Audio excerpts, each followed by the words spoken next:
We're on. Can you hear me? Yeah, I can hear you. All right, we're finally on the membership. Hey guys, sorry it took me so long to get in again. Thanks. Now I'm back to the members site, guys, so bear with me. No clue what I'm doing. Okay. Now I should be able to see. Okay. There we go. Charles Manson. Yes, he's a nut. Yeah, there you go. Somebody summed it up really well. Charles Manson's a nut, and the only way you get away with the kind of crazy he did is in a cloistered environment. The rest of us would look at him and say that guy's nuts. But when you're living in a cave, the nuttiest one might be the alpha. So you got to pay attention. Yeah. But the thing is, you got to keep in mind when you talk about the differences in psychopaths and sociopaths, there are no sociopaths. That word was used to soften the term psychopath, and it's become part of the zeitgeist of language and discussion about psychopaths. It just makes a psychopath sound lighter. So it's sort of become the Diet Coke of psychopaths. People think, oh, he's not out killing people, so he's not a psychopath, but he's being really mean, so he's a sociopath. No, sociopaths, or what you would think would be a sociopath, or the ones that you would label as that, are usually just hardcore criminals. That's and they usually get killed early. They're in prison early because they'll kill somebody, and they're really mean. Psychopaths aren't always really mean. Sometimes they're not aware of violence. They haven't been raised around violence, so they don't become violent people. So big difference in sociopath and psychopath. I think I don't know if he was a psychopath or not, Manson, but he was definitely schizophrenic. I mean, that would be right. Put on my chips. Well, yeah, nuts is my clinical. Yeah, that's the clinical term, is nuts. Yeah. But so, that's. Hey, Scott, we have a couple of questions. One is this book behind me. Everybody always asks about liar. It's How to Spot a Liar. If you're British, it's my version that has the spelling correct. It was printed across in the UK, so it's called How to Spot a Liar. That one's by Scarlet Press. It's not a coming book. It's my first book. And Scott, you want to talk about how we met? Somebody asked that. Oh yeah. So anyway, I did this. This TEDx talk called How to Kill Your Body Language Frankenstein and Inspire the Villagers. Right. So I'd read one of Greg's books. I'd read them all. And in one of them, he talks about how if you don't pay attention to what you're doing in body language, which I thought this was brilliant, you end up taking pieces and parts of body language and you build your own Frankenstein's monster of body language. So you create this thing that means nothing because everything you think you're seeing that means something is pulled from something else and it means nothing. So that's where I came up with body language Frankenstein. I totally ripped him off. And so I was getting ready to do it. And I said, well, look at his picture on the back of one of those books. And I said, I better call this guy and say, hey man, I've been ripping you off. So I sent him an email. Right. So I said, okay, so I found him online and I sent him an email and I just said this and said, hey man, I'm Scott Rouse and I'm doing a TEDx talk and I'm talking about some of the things you talk about. Can we talk about that? I'm using some stuff that is yours and I wanted to tell you about it. And all I got back in an email was in the subject. And now I know Greg, this is his emails. Everything's in the subject and it's about 4 words. It says, I'll call tomorrow at 12. And I was like, oh man, this is not good. So I was at the Nashville Entrepreneur Center, and this was before we moved out to this new building that we bought out there for that thing, and to put it in. So we were on Broadway. So I went out and got in my car at like 11:30, and I just sat there for I thought this guy is going to let me have it. And so when you called, we got along from the first 30 seconds. You weren't anything like I thought it was going to be. And so that's how we met. So we started talking, then we started talking more, a lot of phone calls back and forth. Here's what I did. Here's what I did. Here's what I saw today, those kind of things. Sort of what we do in the community, because as you've found being in the community, it's weird having so many people around where you can talk about what we're talking about. So it was really good to have somebody you could talk to who wasn't, bummed out from or burnt out from being a cop, or they weren't burnt out from hanging out with these mean people all the time. Because after a while, you definitely hit the wall. So we started hanging out, and then we decided we'd do. And I started talking to him about doing this course. I said, "Man, I got an idea for a course." He said, "Well, all right, let's talk about it." So we talked about this course, and it's called Body Language Tactics at bodylanguagetactics.com. So I told him that, and he said, "Well, yeah, we'll do it." So I came up with a little the structure of it. I think you came up with part of the structure too, Greg. We mapped out what we were going to do. We got together for like 3 or 4 days and just knocked them all out, did all the video parts for them, then I pieced them together. And that's body language tactics. And we got a lot of, the thing is we really got intricate on some of that stuff where we probably shouldn't have gotten so detailed on it. But I think it turned out good. Yeah, a couple other questions. Somebody asked, I wrote a little bit about Myers-Briggs in my Liar book, my very first book back in 2005. What I'd tell you is Myers-Briggs for me is like any other thing. I put it in there primarily so that when you're talking about people, it's about cataloging people. The same thing we do with body language. We need some commonality in language. I don't think Myers-Briggs is the end-all, be-all. I think a lot of people would say, it's full of holes because it's self-reported. I don't ever attack any of those sorting personality types. I just say they're great for putting a box around somebody so you got somewhere to talk. So Scott and I can talk about people in a certain way. I have my own version, like for example, in my Most Dangerous Business book, I categorize people based on action. So all those things are just ways to catalog people so you can talk about them and don't put too much faith in them, but you need a way to talk about people is what I meant by that category. And if you want to know if I were to take my Myers-Briggs, I'm an ENFP. Exactly what none of you would ever guess, because those are always the artsy, craftsy kind of people, and you'd never think of me that way. So it's I think they all have value, but take them at what they are. They're personality sorting types. What do you see, Scott? But guys, this has been a great, in terms of, for me, this is a great working relationship. And I always say Scott dragged me back in. I took about 6 years ago, I walked away. I just said, I'm kind of done with body language. I was doing business almost exclusively and pretty heavily, and just took a break from it. And then Scott dragged me back in. So been having a lot of fun, and Scott, thanks for that. Yeah, man. Anytime. Yeah. We really have had fun. I don't think I can leave again right now. So. The way somebody asked about the behavior panel, how did that start? The way it really started was Greg and I were talking. He said, what we ought to do? This is long before we all four got together. So what we ought to do? It'd be really fun. Is if we do we should do a video channel on people who think they've seen Bigfoot, who say, I've seen Bigfoot, or I've been picked up by a UFO. I thought, it is brilliant. And so we always laughed about that and joked about it. And then finally we ended up, Mark was always saying, hey, mate, we should get together and do a video. And Chase was like, we should do a video. So I was like, Greg, everybody's wanting to do video. We should. And so Greg said, all right, get a hold of everybody, round them up, and we'll do one. So that's how it started. A buddy of mine was saying you should look at Tiger King. So that's where we went.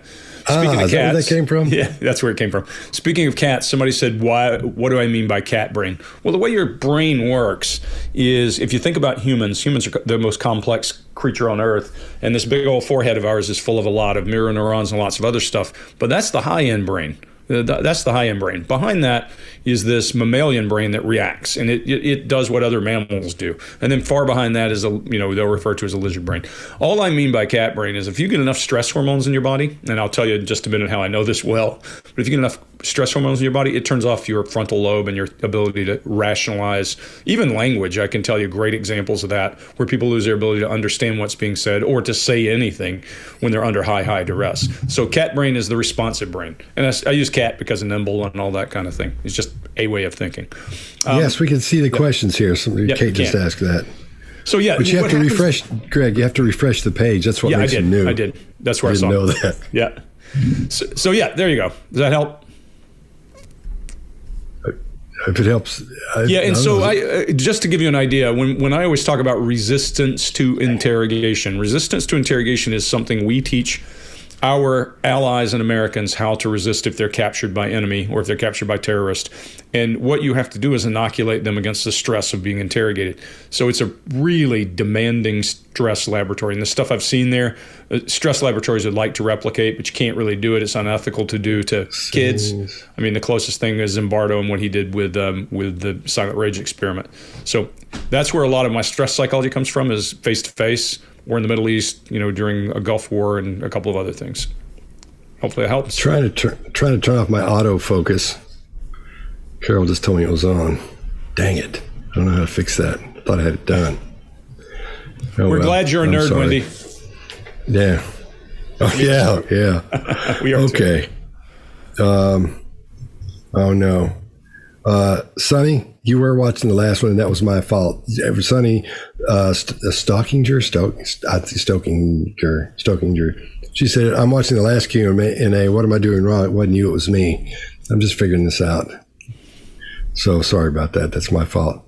All right, let's see what other questions we've got. If you're watching on YouTube, again, what you're seeing is what's going live to our inside our membership site. So that's what's going on. If you want to join, go to bodylanguagemembership.com. We got a lot of people that came on last time from that.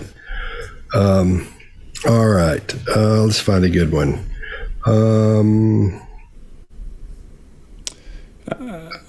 Let's see. Hello, panelists.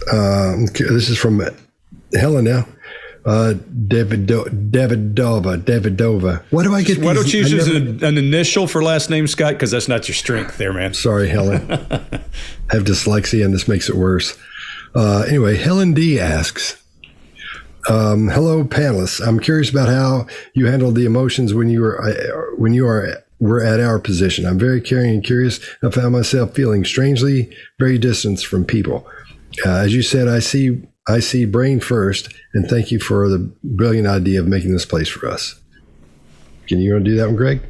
Sure. The first thing to remember is I always say I'm Jane Goodall among the chimps, observing and paying attention to the chimps. But you also have to remember Jane Goodall wasn't a chimp. We are chimps mixed in with this whole human race. So there's a chemistry piece that is affecting you, and you're probably seeing things that you really don't want to know about people. That's okay. Remember, my son used to ask me all the time, how do you keep going back when you know this happens? And I said, there's some really good people who overcome all their drives, no matter how base we might all be in our nature. There are people who overcome that and are willing to do the most noble things for others regardless. I think that's the way you got to look at it is, yeah, you're going to run into people who do horrible things and who do what the cat brain tells them, but you're also going to run into a hell of a lot of people who overcome those drives and who push and who drive for better things. And I'll give you my phrase I always said to my kid. I wake up every morning a monkey and I go to bed every night a man. That's my goal, because we all have those same drives those apes have. And we should all be striving to go to bed a better person than we woke up. Not berating monkeys, but they have different drives than we do.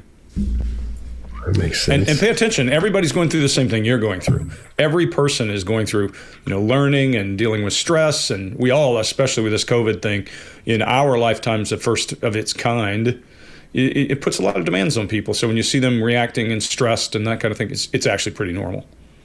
Yeah.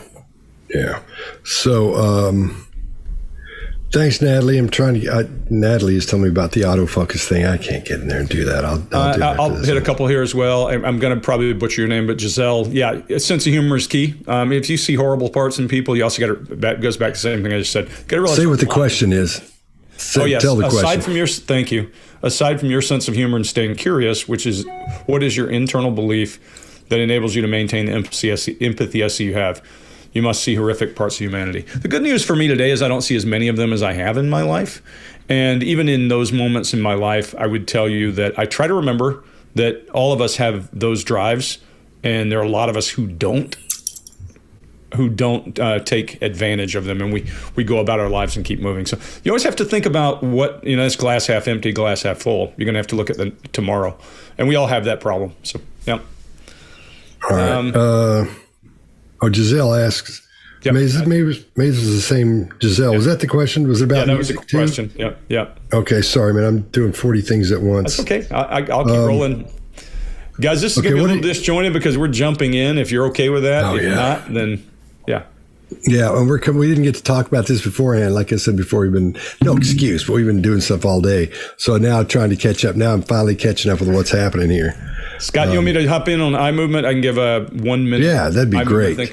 Guys, everybody says eye movement doesn't work. And what they're talking about is NLP. If you go way back to NLP, and they said, and I think they were dead onto something, when they would say, if you look this way, it means that, or if you look that way, it means this. Well, the problem is humans are complex creatures. And so I'll give you one example, the 1,000-yard stare. That might mean nothing.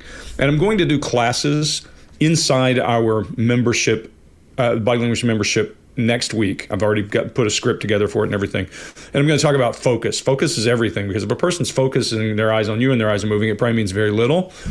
But I also want you to know, I'm going to ask you a few questions. I want you to relax and answer the questions yourselves, and then I'll tell you kind of what we look for. If I ask you, what's the 5th word of your favorite song, and you recall those words and you listen and you pay attention to your eyes, you're probably going to find them drifting somewhere in this range in your face, left, right, somewhere in there. And what we do is we ask questions, very single sensory channel questions we know the answer to. For example, I might ask Scott, hey, Scott, what's the first song that pops into your head when you think Bootsy Collins? Boom. There you go. You see that? And Scott didn't have to answer a word. So I know where Scott's going in his head for information. Now, what I'll do is ask enough questions that I get a baseline for where he goes for that auditory thing that he remembers. And then when I ask him a question and he goes back there, it's normal. But if I ask him a question and he should be going there for an auditory memory and he goes somewhere else, then I want to question why. And there can be lots of reasons. If I ask you a complex question, like the national anthem of your country, and that has emotional connections for you, your eyes may go somewhere weird. So we have to be very careful in how we ask questions, where we go for the information. And then what we're doing is, everybody knows the word, we're baselining. We're looking for what's normal for that person and looking for deviation. There's no place your eyes go for lies. That's where that fell apart. If you look to the right, you're lying.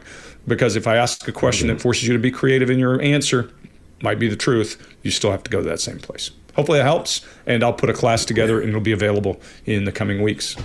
It'll be micro courses like we do everything, 3 to 5 minutes, but a few of them to give you the how. Louise asks, what are your best body language tips for job interviews? Well, there's quite a few of them, actually. Everybody always says, make sure you make a lot of eye contact. Obviously, you want to make a lot of eye contact, but make sure that when you're in there, you don't, like me, I'm a person that moves around and jiggles a lot, except when you have to get serious and I can get really still with them. Even with the big boys, I can get really still.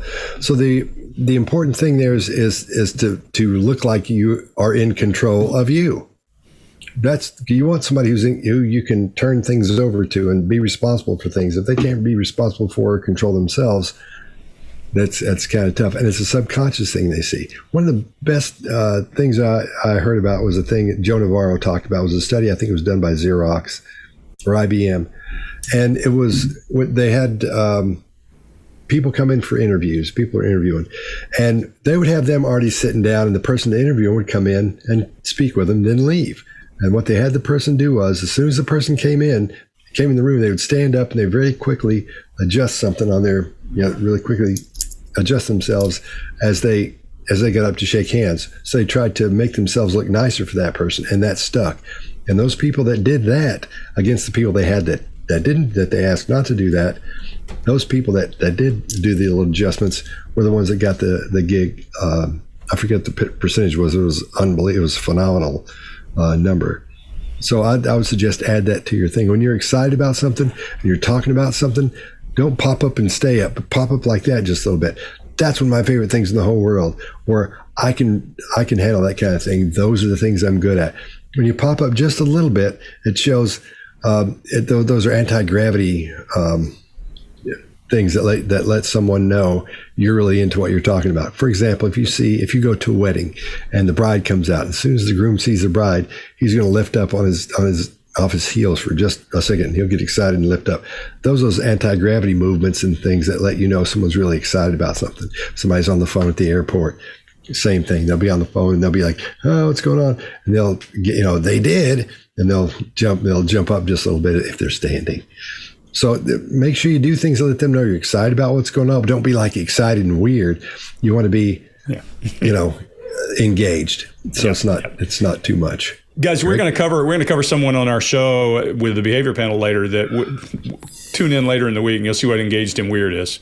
Because too much eye contact, stuff. Too riveted is pretty rough. It's tough. Linda, you ask a great question. Is there an example in your life that you have been very wrong in judging someone's behavior or guilt? Just wondering. Absolutely. I would tell you that anybody who tells you they've never made a mistake in reading body language, it's because they're projecting and they missed the boat. And I always say the biggest blinder you can put on is to project something onto someone. And we all do it. None of us want to be lied to, but a lot of us would prefer to be lied to than know the truth in certain situations. So we all make mistakes. Okay, and here's one from Sabrina. And Sabrina asks or says, I often wonder that if I was ever accused of something that I didn't do, that I would be so afraid of looking guilty that I would actually look guilty. Does the body ooze out the truth no matter what? Well, no, it doesn't. It doesn't. No. It takes a good person to dig through those nervous cues, and lots of reasons you can be nervous. I did a show for British TV, and we had guys. There were 7 or 9 people. 2 of them had committed the bad guy acts, and they had to go do it, so we'd know who we had. And some of those guys had guilty looking body language just because they were afraid. So that's why what we do is important, and the ethics of what we do are important. And Scott, I'll let you finish. Yeah. So, but don't be afraid that you're going to look like you're guilty, because if you have a professional come in and talking to you, they're going to know. It takes a minute to get through those, because you really got to make sure, even though they're pretty sure you didn't do it, they're still going to pretend like they think you did to see if anything changes. So don't let that ruffle your feathers, because quite often you're. In fact, if you're too calm, we're on you like that. Too. If you're accused of something and you're very calm, that's ugly. Yeah. So you want to be, for example, if you go in and sit down and you tell somebody, hey, look, man, we know you did this. There's no question about. I mean, I don't say we know. I say these people know you did this. There's no question about it. Look at this thing I just flopped down on the table. That's all the things that tell. That's all the evidence and stuff they gathered against you. So what do you think about that? And they'll go, if they're calm, say, well, I can tell you what, it certainly wasn't me, sir. I don't know what any of that. You want to see somebody go, no, it wasn't me. I didn't do it. I don't know what you're talking about. Sometimes they'll stand up, they'll start cussing, they'll get mad. That's what you want. You don't want somebody to go, I just can't believe this. It's unbelievable. You know me, or they know me. So if you look too calm, something's up most of the time. So, all right. There's appropriate levels of confused, of upset. Anytime you're accused of something, you should feel.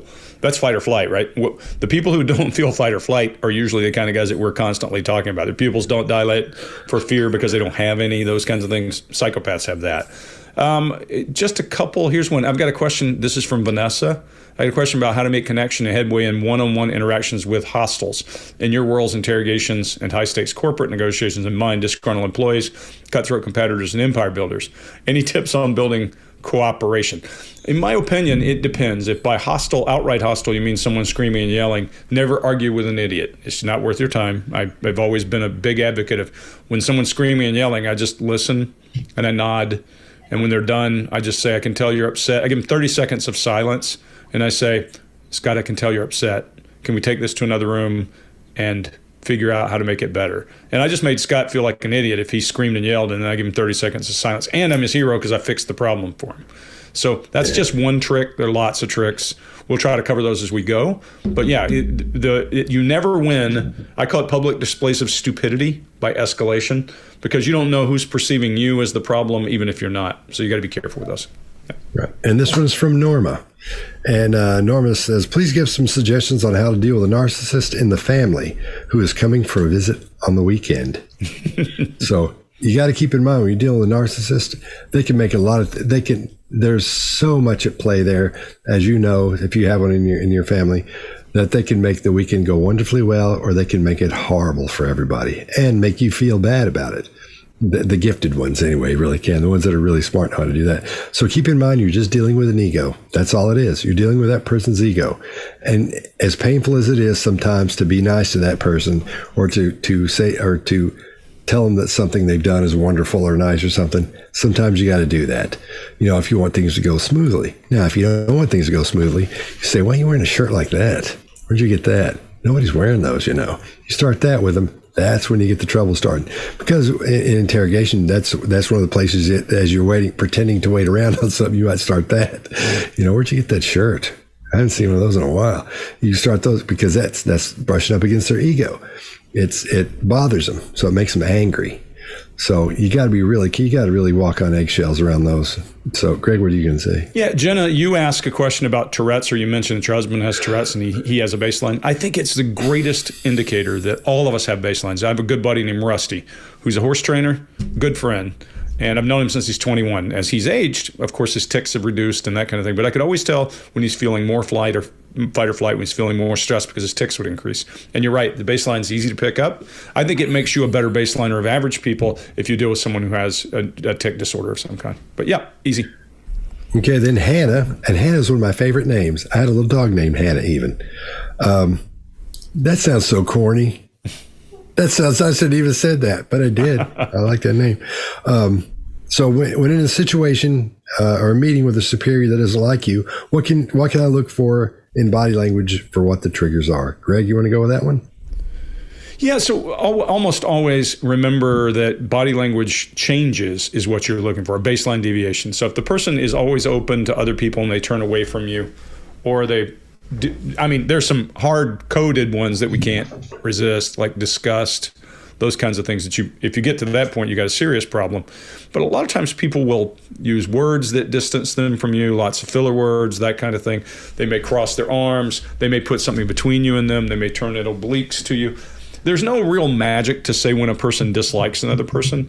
You have to look at them as compared to the way they treat others. And if you see something, then you just pay attention and start building a pattern. And one of the things that I always talk about is energy direction and focus. And if their energy is all low and not paying attention to you, and the direction's scattered and the focus is internal, then they've just tuned you out. And that's one example of it. So there's lots of things that you can look for. And it's too difficult to just say, hey, I'm going to give you one list right here. But look for deviation. Look for deviation that shows closure to you, either whether they're not receiving a message or something else. Now, a lot of times guys who've made it a long ways in business are masterful at just playing the game and not hearing a word you're saying. I run into them all the time, and they're masters at it because they've had to do it a long time to get to where they're at. Yeah. All right. Julie asks, how much do you use your own body language to influence your interactions with people? Depends on what you're doing. You'd think you'd sit around and use it all the time. Everybody I'd meet, I would do so-and-so. There are certain things, protocols that you'll have for yourself when you meet people, how you'll stand, things you'll say, jokes you'll tell, things like that. But if you're working in interrogation, it's all about that. You present. Like on here, my personality is completely different than what I would do if I was talking to you and you got in trouble. We probably wouldn't get along very well. But outside of that, we get along great. But because I know what how to act and what to say and certain things to do to make it look like I don't understand you, just little small things with the face to start making you mad. My expertise is making you mad really quickly by just talking to you. So it's not only the body language you use, but and not just things you say like you're ugly or something like that. You've got to say things that insult that person in a way that they think that they're under the impression you think you're smarter than them and you're not going to understand it. But so you have to find out where they are on an intellectual level and just stack that thing just below where it is, so they'll barely pick it up and they'll think, oh, he thinks he's smart because it took me all that to figure it out. So we all use body language every day to affect our relationships and the people new relationships we make, old ones, people we know. They expect us to act a certain way, to talk a certain way.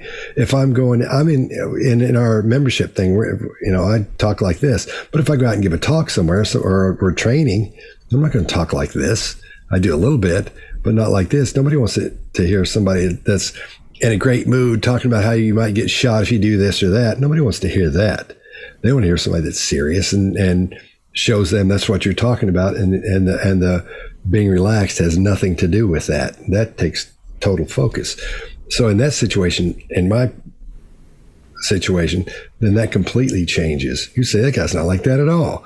I'm not. Right. Because you have to do that role of training. Greg, talk about so training. Two things. I taught resistance. I taught interrogation, but I also taught resistance to interrogation. And what we did to get our methodology for resistance to interrogation is talk to survivors of POW camps in Vietnam and Korea. Now we've gotten other people who've come back since and others. But what we learned is that they were easily able to identify that everything an interrogator does is a trick, a ruse, or a ploy. If he's being a jerk, it's only because he's trying to get something. If he's being friendly, it's only because he's trying to get something. And that's the piece when you're interrogating that you have to do. That if you do that in your daily life, like I don't wander around and manipulate people in my daily life. If I think somebody's having a bad day and I can I can cheer them up with something minor, yeah, I'll do that. But I mean, in terms of manipulating people I don't know, or your friends and family, I just don't see value in it. But I will tell you that when I'm interrogating, I'm a different person, and everything matters to me. It's the most exhausting thing you can do. 8 hours of it, and you're tired and ready to go back to bed when you do it. So just to give you an idea, we're paying attention to all this stuff we're talking about and going from there. I just saw Stephen had a good question. As panelists, we're always seeking the why behind the truth. That's the number one question. You guys all know, I say, body language is cool, I want to know why. With so many interpretation of what the truth is, do you interrogate or interview others in their truth plane? How do you resolve this with knowledge of the truth behind the behavior. So a couple of things. We always talk about interrogation, and I want to talk for just a minute about the different kinds of interrogation. So when you talk about a police interrogation with the intent of confession, that's different than a police investigation with the intent of information, and even more different than an intelligence interrogation. An intelligence interrogation is about getting actionable intelligence. And for example, if you're doing a high-end, way up here guy in the Middle East during a war, you want to know where they have their weapons stored, all that kind of stuff. What value does it do to get that guy to tell you something that's not true? So I say this all the time. By the time you meet an interrogator, whether it's police interrogator or an intelligence interrogator, we know more than you think we know. Number one, we know everything that happened within miles of where you were arrested. For example, when we were doing anti-terror or counter-terror, what you find is I know that this guy was captured at this location. The first thing I do is go look at 2 hours prior, anything that happened within distance he could travel, draw a circle around it. I look at everything he was captured with. I look at phone records. I look at all that stuff. So I have a better picture of that person than they have any idea I know before I walk in the room. So while we talk about truth being malleable, facts aren't. What you perceive as truth can be, but facts aren't. Were you on the ground at this 10-digit grid coordinate at this time with this phone in your hand? If you were there, that's a fact. It's pretty easy. It doesn't matter how you feel about it. It matters what a fact is. And so we're looking for facts more than feelings. And when you're asking a person, now I will also go backward and say this. We also debrief. We talk to people when they come back from missions. We talk to people when they come back from flights. And we ask them questions they may or may not perceive the answers to. And we get information that they may or may not have even cared about when they collected it. They saw something, we ask them, they tell us. And it is important to somebody who is collecting intelligence and baking a cake of intelligence and building a picture, but not important to them at the moment. So they'll say, no, I didn't see that. And then you ask them, hey, when you open this door, what did you see? And they tell you what they saw. In fact, what you're looking for is sitting right in front of them. So truth is a relative thing to people, maybe, but facts are not relative. That's the problem. Yeah. Let's see, scroll through.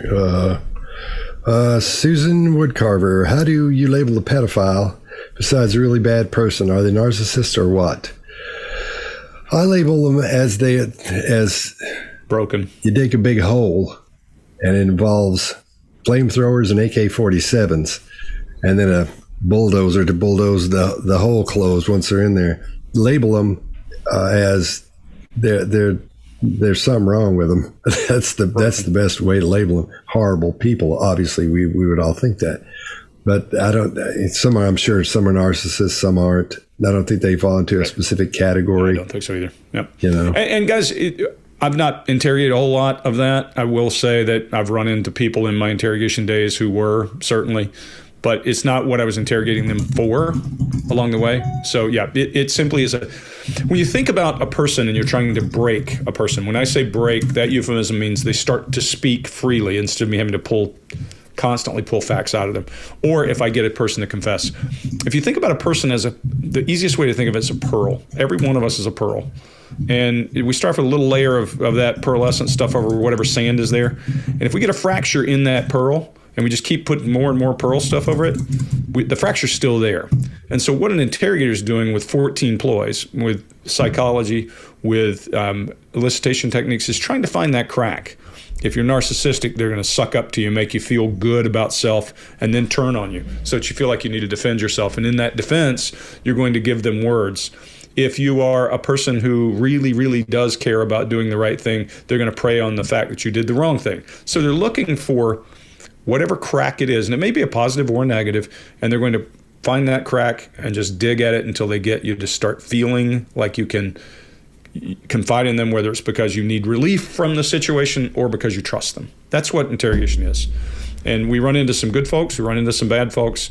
In wartime, when you're dealing with enemy soldiers, I think they're just people. And in my enemies, I see soldiers. I don't see there's a difference if you get terrorists and you get problems with them, but even then sometimes it's ideologies you're fighting. So different. Okay. Hannah says, I get she asked a question earlier. I think this goes with it. I get super targeted and managed to the point where if I'm in a meeting with him, he gets frustrated and tells me he can't read me and makes that my problem. Another one-on-one with you guys would be great. Okay. Yeah. Set up a one-on-one. That would be great. Yep. let's do that. That'd be easier to deal with. This is from Rob May. Hi, Rob. Hi, guys. Which of the top 3 body language specialists would you like to have dinner with, excluding each other? Greg, you want to go first? Yeah, I've not met Joe personally, and I'd love to meet Joe.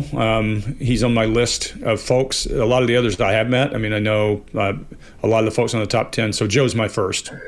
Joe Navarro, he's talking about. Yeah, right Joe there. I've met Joe in passing on all, through text and that kind of thing, but I've never sat and talked to Joe. Yeah, it was great meeting these guys. I mean, this has been a fun one for me. Remember, when I first started this, there weren't many of us out here. I mean, I think Janine said it one day. She said, when you first started, there was a handful of us, Tanya Ryman, her, Joe, and we all have a different flavor. I will always say, my flavor's not Joe's flavor. My flavor's not Scott's flavor. Mine is learned. I'm the simplest body language guy you're ever going to meet. I always say, sharp stick, sandy beach. Here are the handful of things that matter to me. Here's what I'm looking for in deviation. Everybody's got a little different style, and I think we complement each other rather than tear each other down. And so I'd love to meet others. Yeah. Yeah. Oh, yeah. It's tough because there are a whole lot of body language experts, but there aren't a whole lot of real ones. I hate to say, I don't mean it in a snotty or arrogant way at all. I'm just saying there are other people who just Google their information and they go spew it out and they give you a lot of bad information. Back to my TEDx talk. That's what it was about. Right. Was people that do that. That's my soapbox I get on. But I'd like to, I know Joe from Zooms and emails and all that and text, but I've never seen him in person. I think seen him in person. All you guys have, but me. I know Chase and Mark have. I know you have. No, but I haven't. I think face to face. Okay, but I think I have a good relationship with him, but it's only on Zoom and through text and emails. So I'd want to hang with him. He's like if body language experts were musicians, he'd be like the Led Zeppelin, I think. Yeah. Whereas Ekman would be more Beatles. And then, I don't know. I think Ekman would be a classical guy because he's just so everything's so lockstep and it's all science. Yeah. The thing for me, guys, is when you hear people say they're a body language expert, your first question should be why, just why. If they say, "Hey, I studied this in my undergrad in college," you should probably go, didn't know there was one. Number one, but number two, you need some time doing this. I always say you probably don't pay much attention, but I don't jump to that credential first. I tell you how I got here, and I always say I'm not the academic guy. I did learn. I learned first by doing, and then by learning the right words. Took time. Matter of fact, if you were to go and talk to my co-author, she'd say the people she's talked to since don't necessarily use the same words I use. It's good enough. So I try to keep it simple and actionable and something that you can function with. Scott does the same, and I think everybody has a little bit different style, and it's a matter of finding folks who match your style. If you want to know every brain study, I pay attention to studies to look for things like pupil dilation. Scott's the guy. Scott knows all the science behind it. I missed it. I'm more the other guy. Yep. Let's see.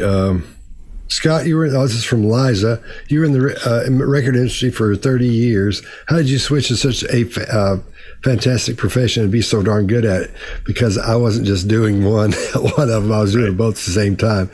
But who wants an interrogator for a record producer? Nobody. You don't run around saying, "Wow, you're not going to believe who I talked to today." This guy was selling a bunch of drugs. Nobody wants that in the music business. So not that I was hiding it. Not that I hid it, and not that I hide that I was a record producer, because who wants a record producer but at the same time, I think I excelled in both of them. So I can feel confident talking with either one about either one. So a couple of things. That's what it is. Joe Navarro got his experience in the FBI. Somebody asked that question. Yep. And so, Annie, you ask, where did Joe Navarro get his training and knowledge? FBI. And he's very sharp. You just got to go read his stuff. People always ask me who to go to for the final word. I'd say Joe is probably the final word for most folks. And funny, John, you think I'm the scariest one, but probably my dog might too. Who knows? I don't know. I'm actually probably the easiest to get along with you'll ever meet. That's true.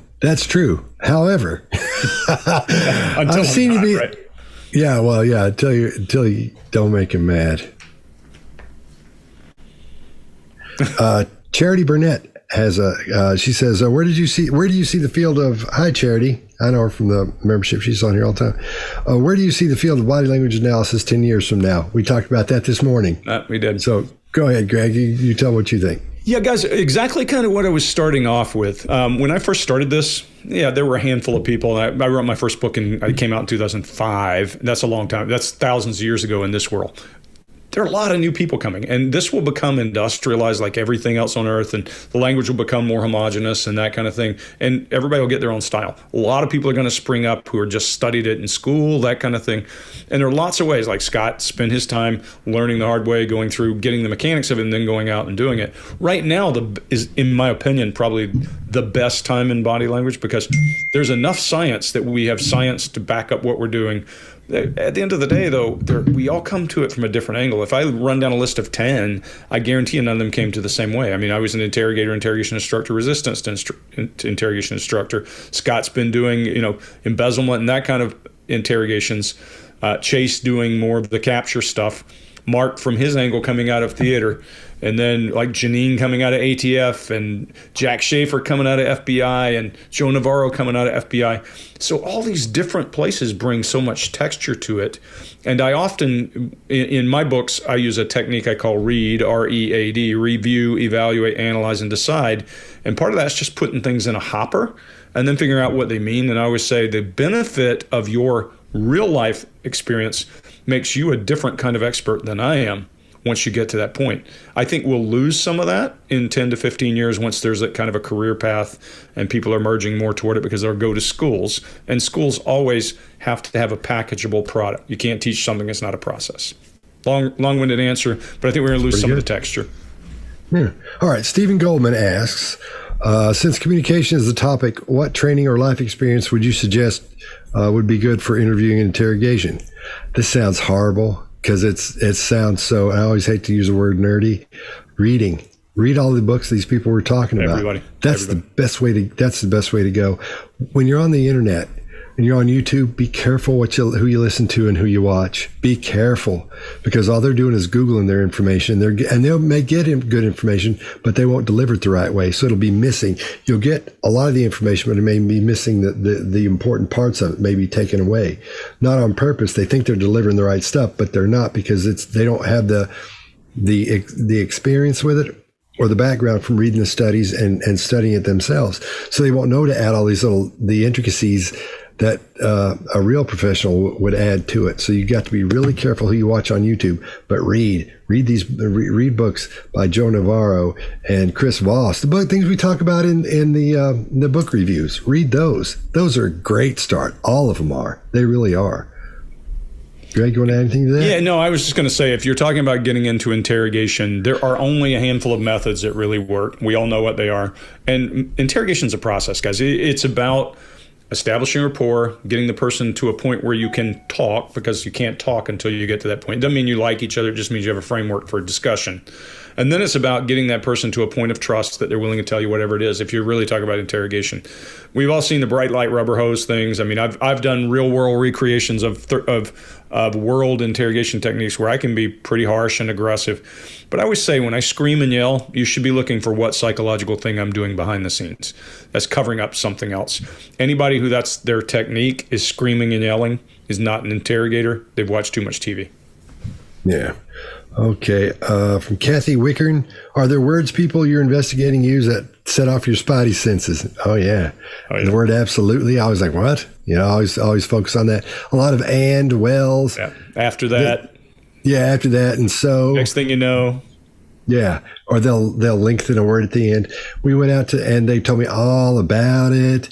We went from here when we were in the car ride over. We talked about it then. Why so it do just you makes ask? This sounds Why long. do you ask? Why do you ask? I love that one. We're doing our behavior panel thing a day late, but the person we're doing in this does this thing where they make the words longer at the end, and they're doing exactly what I'm talking about. When I hear those things, I just go, inside I'm going, yeah, but outside I'm going, So they go, really? What's wrong with that? So going back to how you look use your body language in some cases and instances and some in another. But yeah, so those are a lot of words like that really set things off. But I like absolutely. And John, the problem, Scott, is everybody's starting to say absolutely now, so it's getting awkward. But if you say it all the time, it's one thing. But when you only say it when you're asked if you murdered somebody, it's a different story. John, that's when you get my flat face. That's when you get my interrogator face with no expression, is when people use those kinds of words, because I just go flat and look at them. You're good at that, though. Like that guy, Tarek, when we did it on Dr. Phil's show. Yeah. Oh, and we're on Dr. Phil's podcast this week. Fill in the blanks. Yeah. So if you get a chance, go check that out.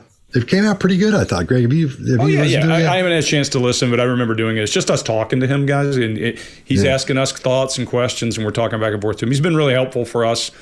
He's been more than kind to us in terms of giving us video and that kind of thing. He's genuinely been a nice guy. Yep. Yeah. If you ever hear bad things, we haven't seen him. Yeah.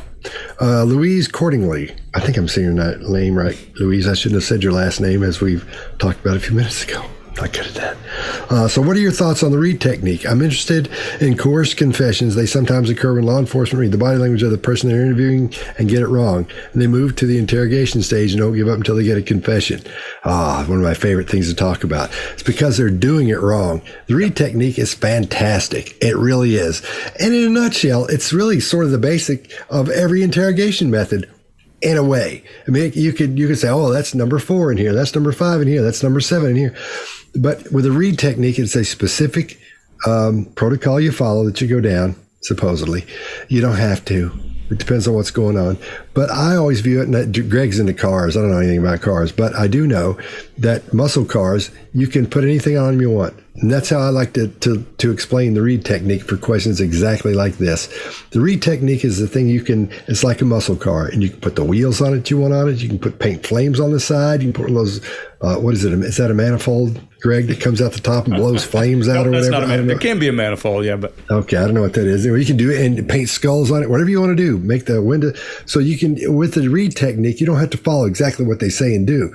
If you do it a specific way, it'll work. But you've got to understand that the people that are doing that, they went and took the read technique thing one time. I don't know how many times I've been through the read technique now. And this sounds crazy, but hand to God, I think I've done it 12 times just to stay up on it. That's how I know some of those guys. So, but just to stay up on it, see if I'm missing anything.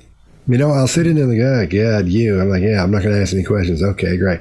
So it's important to understand it's great technique. It's great if it's done correctly. And you see these people that are making somebody confess, and they're getting they're coercing confessions at them when obviously it may not be obvious to them, but if you use it wrong, then that's on that person, and that's bad. Guys, there are two things. Any interrogation, I can make some, and I always say this, if you give me absolute control of you for 3 days with no interference, I can make you confess to anything. Is there value to that? No, there isn't value. When a person is desperate to get information and they don't do the checks and balances, for example, I want to validate guilty knowledge and I don't want to plant guilty knowledge. If I'm telling you a fact, there's a problem.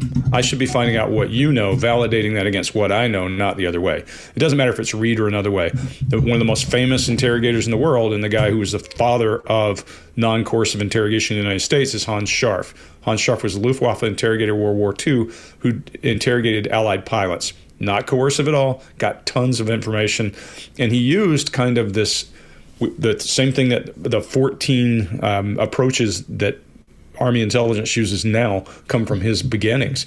And it's about pride, love, hate, and greed, right? Pride and ego up, pride and ego down, fear up, fear down, all those kinds of things where you're not coercing the person. You're trying to get them to listen, get them to open and give you information. And the same thing's true with any of this. There's body language associated with confession. And if you don't see that body language, you should be suspicious of it. This is not an easy thing, the interrogation itself, because you're juggling, you're mixing things. But like I told you, we know more than you know when we go in. We've done a lot of background homework. We go in, we establish rapport always, regardless of which technique you're using. Then you go into what we, in intelligence interrogation, go into what we call the approach phase, where I start working, looking for that crack in the pearl. When I find that, then I ask questions, and then I reinforce the approach. Same thing you do in all these. And if I find something I think is criminal, then I open it up and I try to get information and I take the next step. But in the process, if I'm telling you guilty knowledge, I'm setting you up for false confession. If I'm asking and then validating that you know it, that's a different story. So there are a lot of things to look for. A shortcut is always a bad answer because you're going to be right back to it again. That's my opinion. Okay. Here's another question from Annie. Hand to God, quote unquote, is kind of an absolutely, quote unquote. Maybe you feel defensive about other professionals who hurt people doing it wrong. Just thinking too much here. No. I mean, if you're doing it wrong, you're doing it wrong, and that's on that person. So if you're not paying attention to what you're doing and you haven't studied what you're doing, you haven't practiced it, and you're out slinging around, whether somebody's going to go to prison for life or for 2 years or for a week, you're going to take that amount of time from them. That's not good. That's bad, and that's on that person. So yeah, Louise asks, how do you spell the name of the non-coercive interrogator? It's Hans, Hanns, last name Scharff. And here's a bit of trivia for you. If you also want to know something else he did and you happen to live in LA, go to the city hall and look at those mosaics. That's his work. Or if you're in Orlando and you go see Cinderella's castle or palace or whatever it's called, I've never been there, that's also his work. He was a famous mosaic artist at the end of his life. Yeah. All right. Let's see. What's another one? Do you sometimes watch the news and call the police because you know the person is pleading as missing or guilty? Yeah, we almost did. I think we were watching a couple in Montgomery a few months back, and I called Scott and said, get on that right now. And we said, man, we need to call the cops. But when we watched the video, we knew they already had his number and he was dialed in, watching their body language. We were like, yep, that cop's... My wife said, sitting next to me, what do you think's going on in that cop's mind? I said, he's figuring out what size leg irons this guy needs, because it was that evident this kid had done something to his kid. Here's one from Julie Rowlett. Rowlett says, I just can't picture you being scary, Scott, being mean or scary, Scott, but it's so easy to picture Greg being a genuinely caring person, which seems to be the opposite of what y'all are about. Oh gosh. Yeah. It's hilarious. When we get off here, we'll talk about it. Holy smokes. Well, it's compartmentalization, guys. I mean, when you go into an interrogation room, it's a role. And I always say it's theater for one. I need to figure out what you need me to be for that to work. And I'll give you a great example. In my many years of training interrogators, I used to train signaling like my partner. Given a choice, I always chose someone not at all like me as a partner because their brains work differently. And a lot of times I end up with female partners as interrogation partners because they'd see things I don't see and their brains are working in a different direction than mine. And I would say, hey, signal me when you want me to be the bad guy. And when I say bad guy, I don't mean I'm beating someone up. But if I'm aggressive, if I look aggressive, then I have this presence that makes people think I'm mean. And inevitably, I would go in and go after them. And the next thing you know, here's the woman going after them too. So it's funny that kind of behavior is catching. And I would have to be the guy who would pull us back from it. You know, I'm getting aggressive, screaming, yelling, so she can do threat and rescue. Then she starts screaming, yelling. Then I'd have to lean over and go, it's always the little ones. You got to be careful. You'd rather talk to me. And it works, you know, so.